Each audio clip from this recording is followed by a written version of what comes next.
Olá, seja bem-vindo ao nosso culto de domingo à noite, o último do nosso fim de semana especial da família.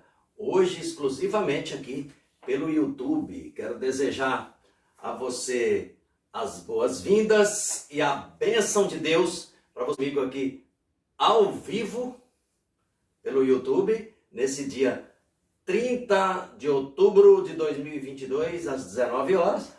Ou para você que estará assistindo o vídeo depois, né? Porque ele vai ficar gravado aqui no nosso canal. Seja bem-vindo! Vamos fazer uma oração. Pai amado, que o Senhor abençoe este culto especial e esta mensagem nesse vídeo alcance os corações sinceros, onde quer que eles se encontrem. Em nome de Jesus. Amém. Quero convidar você a cantar comigo. Minha casa será uma casa de bênção.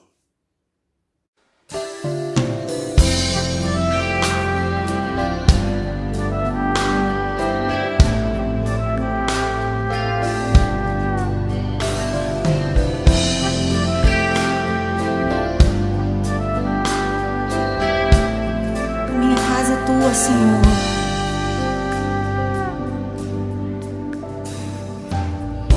Minha casa será uma casa de bênção. Aleluia. Minha casa será um pedaço do céu.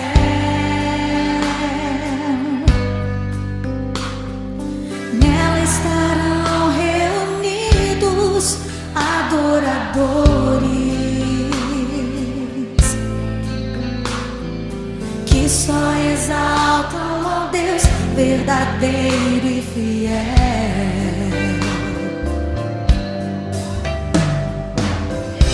Minha casa será reconhecida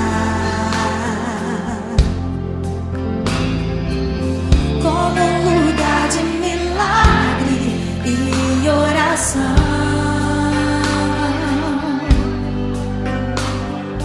onde Jesus tem prazer em ficar, onde o Espírito Santo habita, onde há prosperidade, amor e vida. Faça do meu lar, Senhor, de harmonia. Faça do meu coração tua casa todo dia. Esteja à vontade pra ficar e nunca mais partir, pois a casa que um dia te recebeu nunca mais saberá viver sem ti. Nunca mais, Senhor. Oh Deus, Tu és necessário em minha família, Tu és indispensável em minha casa, Pai. Seja bem-vindo ao meu lar, Senhor. Aleluia. Minha casa será reconhecida. Minha casa será reconhecida.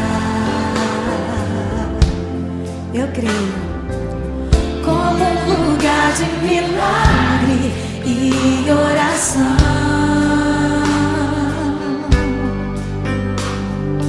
onde Jesus tem prazer em ficar, onde o Espírito Santo habita, onde há prosperidade, amor e vida. Aleluia.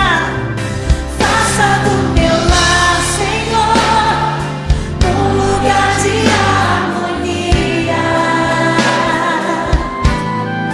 Faça do meu coração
ti. Pois a casa que um dia te receber nunca mais saberá viver sem ti. Oh Deus, fica conosco, Senhor.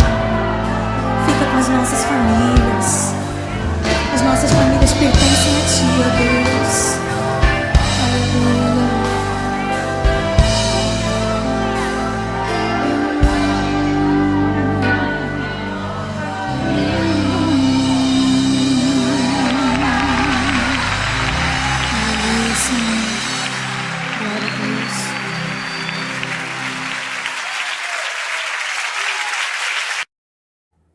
Nesta hora eu quero refletir com você sobre um tema a respeito da família. E eu quero convidar você para ler comigo o livro de Hebreus, capítulo 13.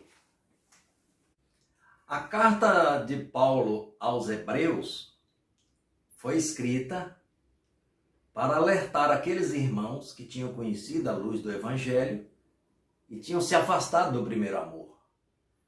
Era um alerta de que eles deveriam retornar à casa de Deus, a congregar na igreja e aceitar a Jesus verdadeiramente em seu coração, para não perder a bênção da esperança da vida eterna.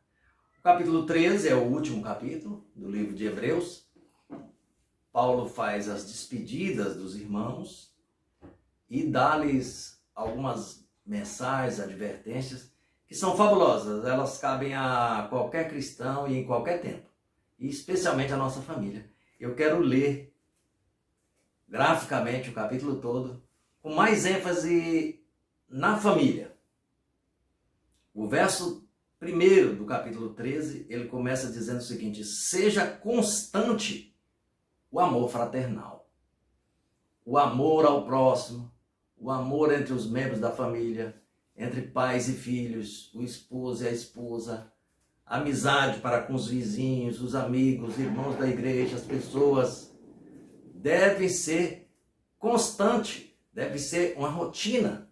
Jesus falou para os discípulos: as pessoas conhecerão que vocês são meus discípulos se vocês tiverem amor uns para com os outros. O amor é a marca que distingue o povo de Deus. Pregar a Jesus, ou querer ser um discípulo, ou querer ser uma família de Deus, sem o amor de Jesus estampado em seu coração e refletido no relacionamento com as outras pessoas, é propaganda enganosa. Portanto, diz Paulo, ele começa o capítulo dizendo: o tempo todo devemos amar as pessoas. No verso 2 diz: não se esqueçam da hospitalidade, pois alguns, praticando-a, sem saber, acolheram anjos. Talvez aqui o autor de Hebreus esteja se referindo a Abraão, a Ló, ou a outros dos profetas, ou quem sabe, até alguém na antiguidade e na modernidade, que praticaram hospitalidade e receberam anjos em seus lares sem nem mesmo saber. Portanto, prezados, devemos sempre ser hospitaleiros, porque ao receber as pessoas em nosso lar, em nossa casa, em nossa igreja, em nossa vida, nós estaremos fazendo o bem que é da vontade de Deus e talvez, quem sabe, recebendo em nossa casa os próprios anjos. Após falar da hospitalidade, agora no verso 3, o apóstolo Paulo, que é o autor de Hebreus, diz que devemos nos lembrar dos presos, como se estivessem na cadeia com eles, dos que sofrem maus tratos, como se vocês mesmos fossem os maltratados. Estar na companhia dos presos, como se estivesse no lugar deles, sofrer com eles, sofrer com os maltratados, pode ser literalmente ou simbolicamente. Pode ser dentro de uma prisão mesmo, socorrer quem está preso, mas há outros cárceres na vida. Há pessoas aprisionadas numa mente com diversos problemas, com sintomas de depressão, com sintomas de pânico, há pessoas com medo, há pessoas sofrendo nos seus lares, sofrendo violência psíquica, violência até física, né? São pessoas maltratadas dentro dos seus próprios lares, onde deveriam ser protegidas, né? Então há diversos cárceres na vida das pessoas. E nós, como cristãos, devemos nos colocar no lugar delas. É o que o autor de Hebreus, que nós cremos que é Paulo, né, está dizendo.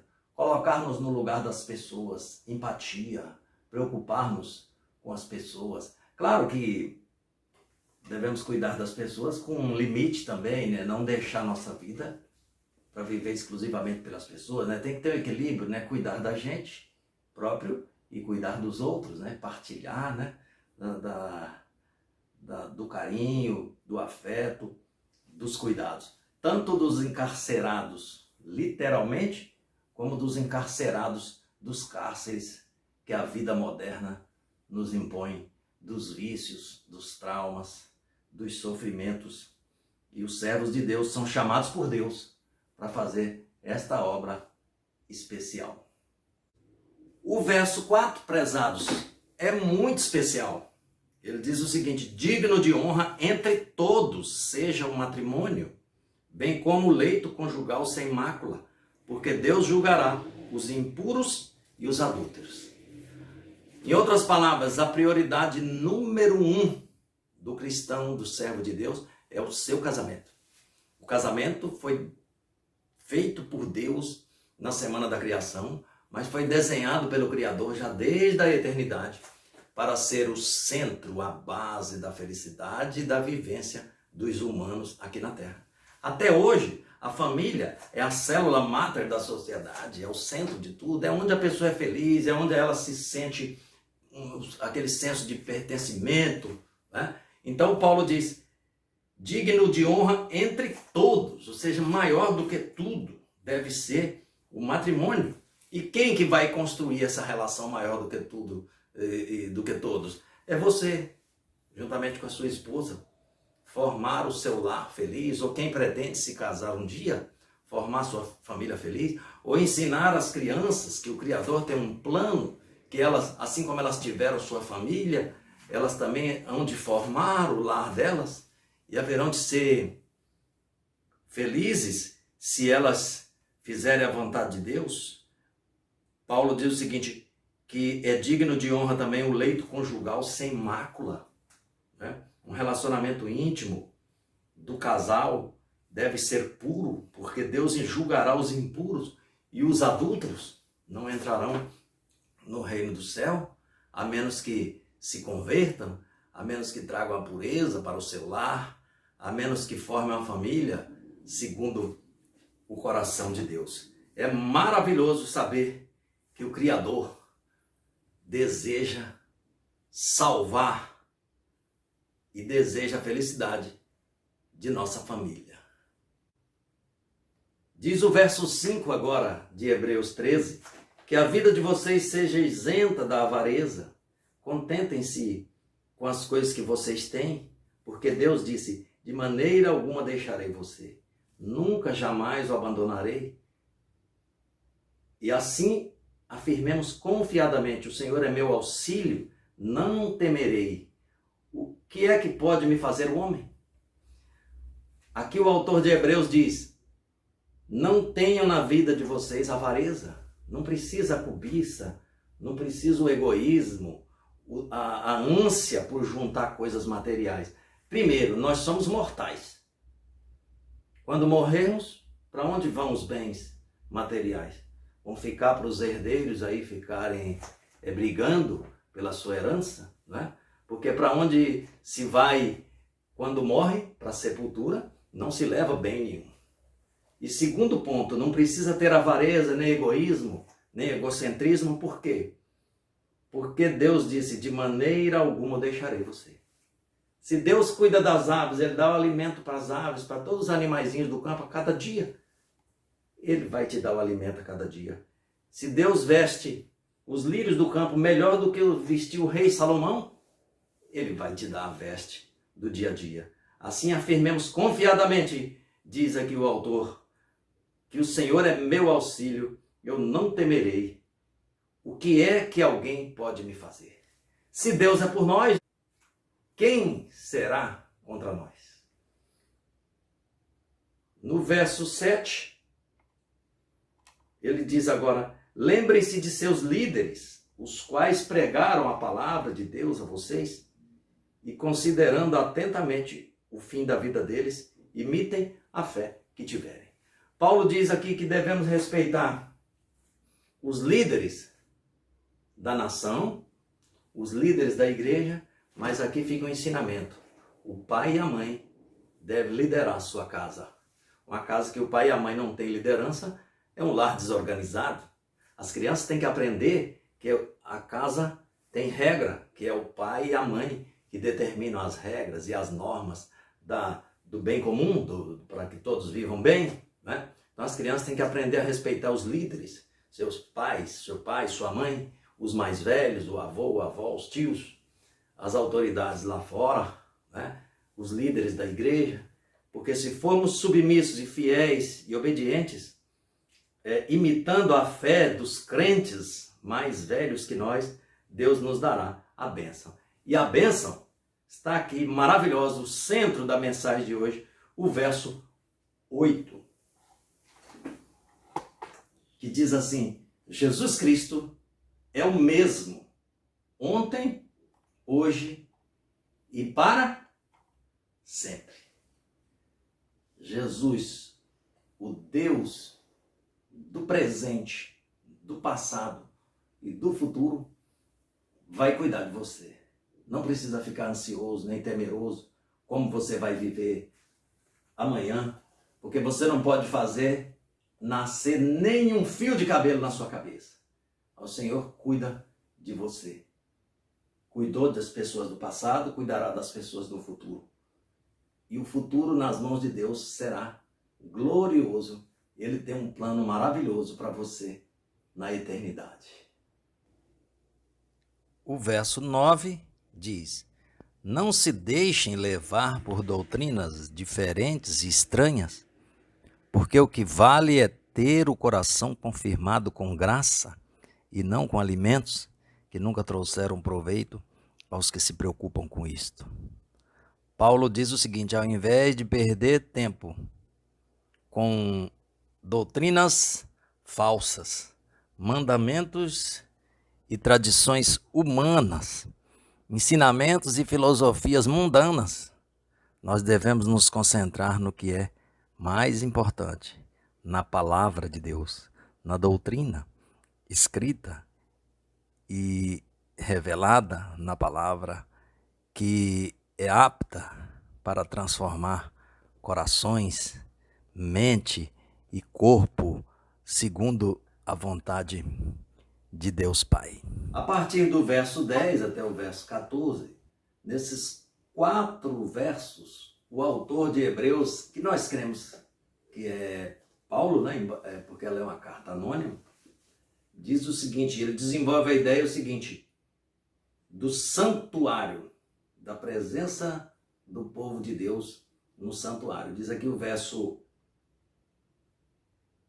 10.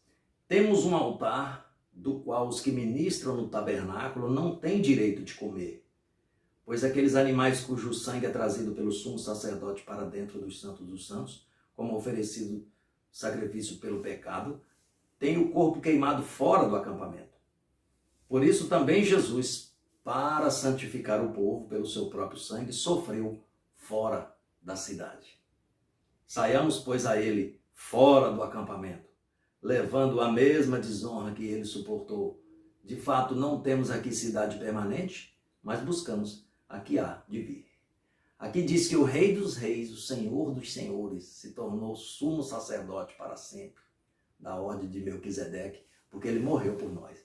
Ele sofreu fora do acampamento, abandonado. Ele sofreu as injúrias, as ignomínias de morrer no lugar de pecadores. E Paulo desafia para que façamos o mesmo suportar desonra se for possível, assim como Jesus suportou. Termos humildade de sofrer, de passar por qualquer dificuldade, mas sempre confiando no plano do Pai Celeste. Porque, diz o verso 14, não temos aqui cidade permanente, mas buscamos a que há de vir. Aqui nesse mundo, prezados, não há justiça, não há igualdade, não há alegria completa. Mas lembre-se, o nosso mundo não é daqui. Aqui nossa cidade é provisória, nossa cidade não é permanente. A nossa cidade permanente é aquela que há de vir no reino dos céus. Os versos 15 e 16 dizem o seguinte: por meio de Jesus, pois, ofereçamos a Deus sempre sacrifício de louvor, que é o fruto de lábios que confessam o seu nome. Não se esqueçam da prática do bem e da mútua cooperação, pois de tais sacrifícios Deus se agrada. Paulo diz aqui que o sacrifício que agrada a Deus é a prática do bem. De nada adianta uma religiosidade destituída de fé e amor na prática, de fazer o bem, de ajudar o próximo, de cuidar dos membros da nossa família. Portanto, sacrifício de louvor que Deus aceita, adoração que Deus aceita, é a prática do amor e do bem. A partir do verso 17, Paulo continua desenvolvendo a ideia de que devemos ser fiéis aos líderes. Diz ele aqui, obedeçam aos seus líderes e sejam submissos a eles, pois zelam pela alma de vocês, como quem deve prestar contas. Como eu disse antes, isso aqui se aplica aos líderes da igreja, mas também ao pai e à mãe, como líderes espirituais da família. Que eles possam fazer isso com alegria e não gemendo. Do contrário, isso não trará proveito nenhum para vocês. Devemos, diz Paulo, em todas as circunstâncias, fazer o que é correto, diz o verso 18. Sempre pautar nossa vida cristã, nossa vida familiar, pelo que é correto. Fazer sempre o que é certo e sempre com oração. Isso me lembra uma história, numa igreja que eu trabalhei no norte de Mato Grosso. O pai ouviu uma palestra sobre família de que tudo o que fizesse deveria ser com oração. Até corrigir as crianças tinha que orar antes. E aí então a criança fez uma arte lá em casa, o pai falou, você vai ser corrigido, o pai vai te bater, pegou uma varinha para bater no menino e disse assim, mas antes de te corrigir, nós vamos fazer a oração. Você ajoelha, eu vou ajoelhar também, nós vamos orar. Faça você a oração.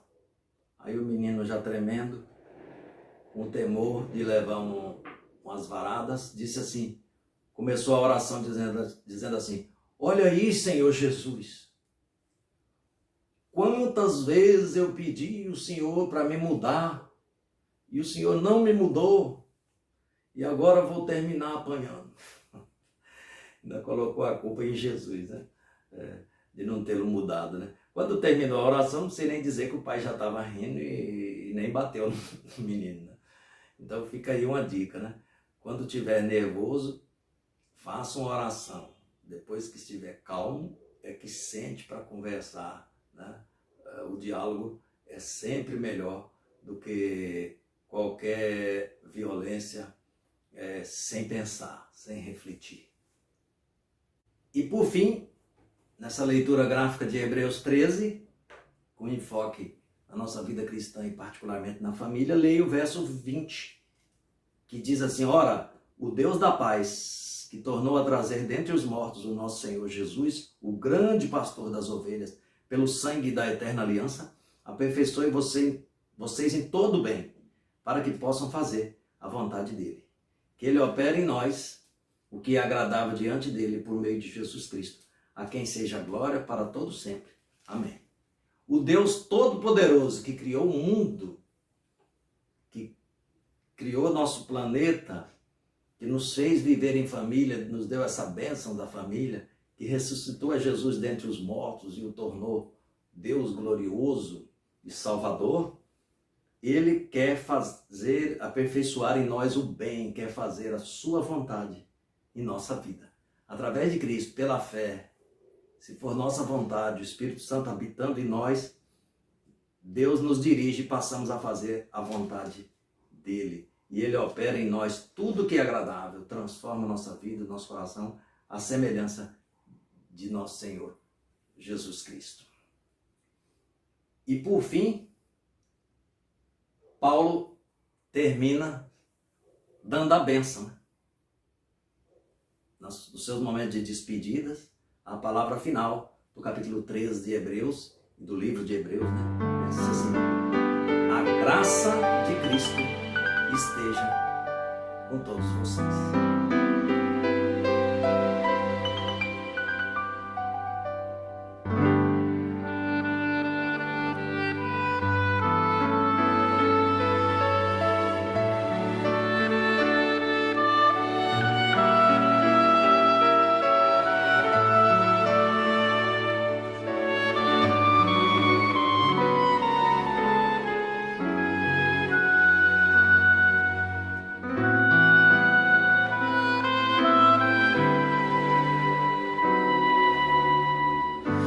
Que o Senhor te abençoe e te guarde. Que o Senhor faça resplandecer seu rosto sobre ti e tenha misericórdia de ti.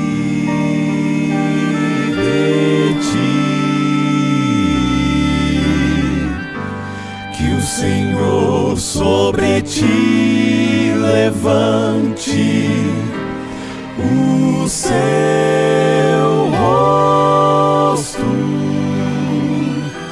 e te dê a paz. E te dê a paz.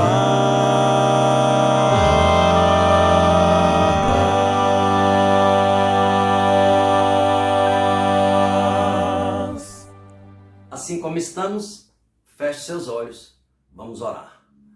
Pai amado, que o Senhor dê a bênção, a graça e a salvação na pessoa de Jesus Cristo, operada por intermédio do Espírito Santo, a cada pessoa que está comigo aqui, neste culto, nesse vídeo, que o Senhor opere poderosamente e que salve almas e famílias para o teu reino, pedimos em nome de Jesus.